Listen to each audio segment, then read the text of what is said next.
All right. So pulling those two things together, playing and staying in the right places, an analogy that really works for me is thinking about your channels like a team. I have been watching basketball lately, so I'm going to run with that. So let's say you've got a team of all little guys. They all dribble and shoot three-pointers. Even if they're all really good, you're still going to lose most of the time. You need a balanced team and a variety of capabilities to win. And I've never seen one channel that's going to be able to do everything for you all the time. So figure out which channels are your goal scorers, which are going to be your passers, which can do both. Maybe you need good defense to protect your castle with. Maybe you need more good offense to invade other castles with. Here are three broad pillars that you can think about as you construct and deploy your channels roster. You're going to need to be able to do these things well enough to win in the market segment. So first pillar for us is the information war. This is ideas, ways of thinking, creating, framing, and claiming problems, your story, your point of view, your strategic narrative. Second one is the air war. This is awareness, reach, education, problem and solution evangelism, relationship building, and consistency at scale.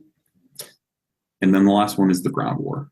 This is accessibility, engagement, action. You're putting dollars in the bank now. You're driving urgency, capturing attention, intent, and demand. So what I see most often, especially with startups and smaller companies, is that they're fighting the ground war almost exclusively. In many of those cases, that makes a lot of sense. But over time, it's not enough to win in the market segment. So what ends up happening is they get stuck there and they keep trying to fight more ground wars better and faster.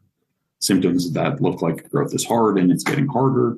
Your acquisition is plateauing. Your CAC is going up faster than CLV. Your selling motion gets bloated. Deal cycles stay long or get longer. Your ICP contact qualified opportunity rate is 5% or less.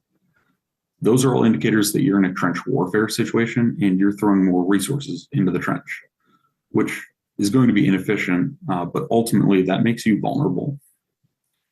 So the right mix of these competencies is going to depend on the game that you're playing and the capabilities that you have internally.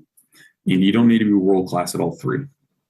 But if you want to build a championship level team, you're going to need to be competent in all three.